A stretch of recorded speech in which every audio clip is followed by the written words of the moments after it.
your brain believes a lie, and that lie is destroying your potential. The lie is this: you are stuck the way you are. Your intelligence is fixed. Your personality cannot change, okay? If you struggle with anxiety or depression, that is just who you are, forever. But here is the truth. Stanford psychologist Carol Dweck spent 4 decades proving that this belief, what she calls a fixed mindset, is not just wrong, it is actively harming you. In the alternative, a growth mindset can transform how you respond to every challenge, setback, and mental health struggle you face. Today, we are diving deep into the science of growth mindset and how it applies specifically to anxiety and depression.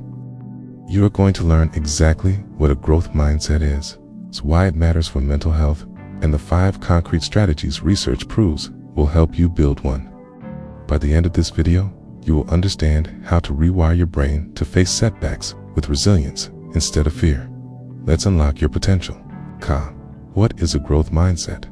Carol Dweck's research is published across decades in journals like Psychological Science and Nature, identifies 2 fundamental beliefs people hold about their abilities. A fixed mindset is the belief that your intelligence, talents, and personality are fixed traits that cannot change. People with fixed mindsets see challenges as threats, avoid failure at all costs, and interpret setbacks as proof of their inadequacy.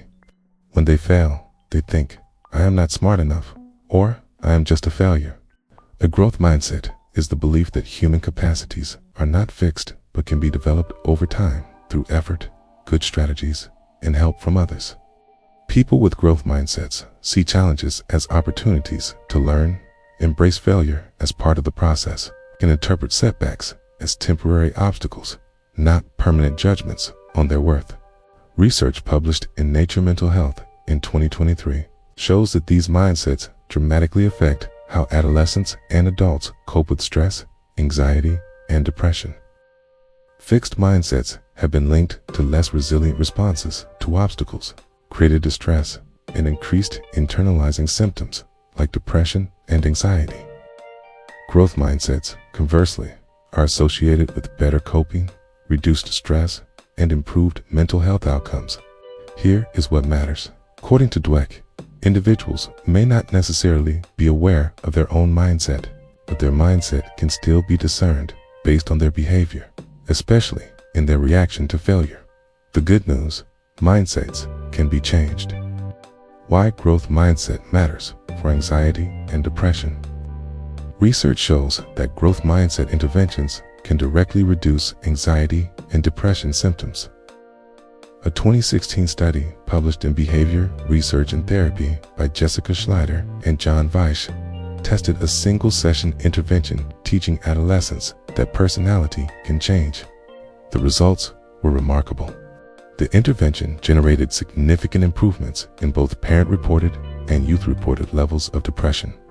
Another study found that teaching adolescents about the power of growth mindsets and neuroplasticity, particularly during their transition to high school, decreased depressive symptoms.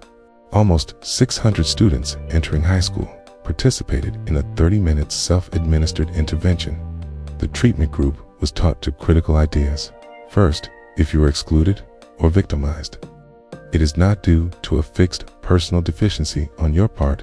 And second, people who treat you badly can change. These messages offered relief. Dweck explains, it can be a relief for adolescents to hear a compelling message that people have the potential for change. That the stressful social experiences they are having are not a reflection of who they are and who they have the potential to be. And therefore, that these negative experiences are not inevitable in the future.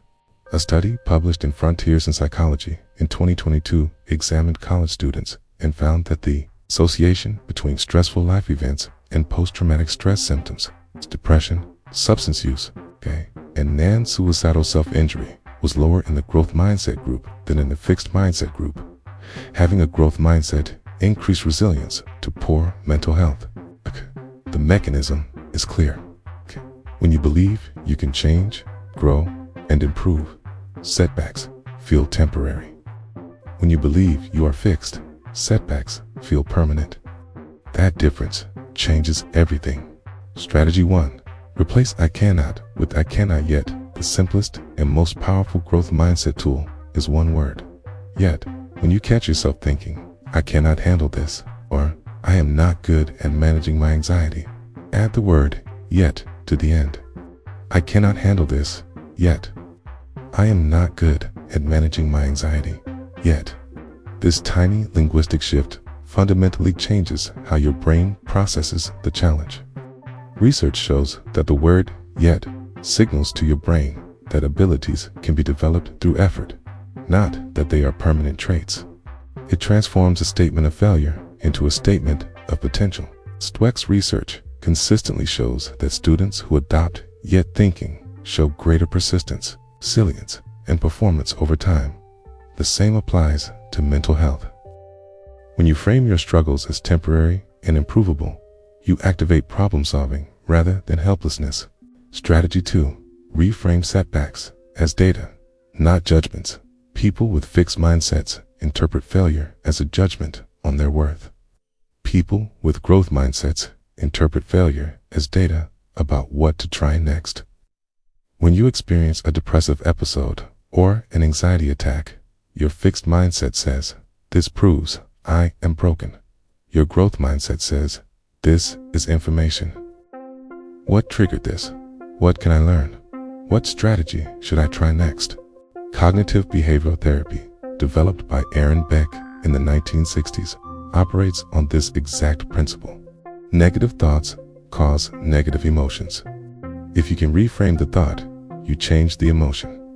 Research shows that CBT patients who learned to reframe had a 25% relapse rate over 2 years, versus 80% for clinical management alone. That is as effective as antidepressant medication. Reframing is not toxic positivity. It is not pretending everything is fine. It is strategic perspective.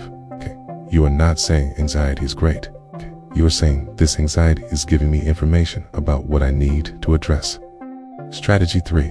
Focus on process, not outcomes. Research, published in the Journal of Experimental Social Psychology, shows that praising effort and strategy rather than innate ability builds growth mindsets. This applies to how you talk to yourself when you successfully manage an anxious moment. Do not say, "I am naturally good at this." Say, "I used my breathing technique and it worked."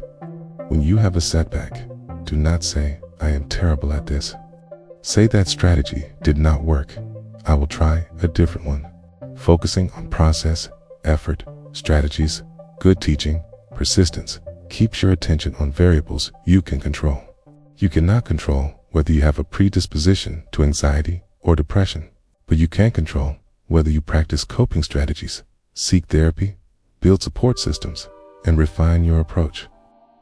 Dweck emphasizes that growth mindset is not just about effort, it is about effective effort. Trying the same failing strategy over and over is not growth mindset, it is stubborn. Growth mindset is trying, learning, adjusting, and trying again, smarter. Strategy 4. Embrace challenges as opportunities for growth. Research shows that people with growth mindsets seek out challenges because they see them as opportunities to develop their abilities. People with fixed mindsets avoid challenges because failure would prove they lack ability.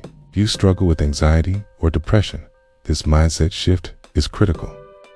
Your fixed mindset says, "Avoid situations that make me anxious because I cannot handle them." Your growth mindset says, "Approach situations that challenge me because that is how I build my capacity to handle them." This is the foundation of exposure therapy, one of the most effective treatments for anxiety disorders. You gradually expose yourself to feared situations, not to prove you are strong, but to learn that you can cope, that your anxiety decreases over time, and that avoidance makes things worse. Studies show that adolescents who relish challenges and persist in the face of obstacles have growth mindsets. Those who avoid challenges, withdraw, or show impaired functioning in response to setbacks have fixed mindsets. The difference is not talent or mental health baseline. It is belief. Strategy 5. Seek feedback and help as tools for growth. People with fixed mindsets see asking for help as admitting weakness. People with growth mindsets see asking for help as accelerating growth. If you are struggling with anxiety or depression, seeking therapy, joining a support group, or talking to trusted friends is not proof that you are broken. It is proof that you understand growth requires good teaching and help from others. Dweck's definition of growth mindset explicitly includes this. Intelligence can be developed through effort, good strategies, and input from others.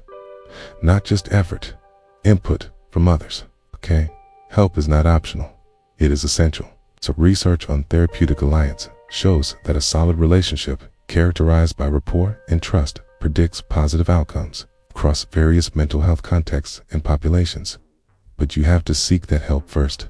You have to believe that with the right support, you can improve. Conclusion. Your mindset is not destiny, but it shapes how you respond to everything life throws at you. If you believe your anxiety is a fixed trait, you will avoid challenges. Interpret setbacks as proof of your inadequacy and spiral into helplessness.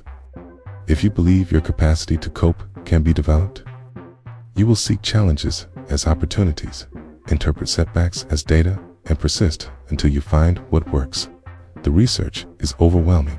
Growth mindsets reduce depression and anxiety symptoms. Okay? They increase resilience to stressful life events. They improve coping and well-being over time. Okay? And most importantly, they can be learned. Start today. Replace I cannot with I cannot yet. Reframe your setbacks as data, not judgments. Focus on process and strategy, not outcomes. Embrace challenges as opportunities for growth, and seek help as a tool for accelerating that growth. You are not stuck. Your struggles are not permanent.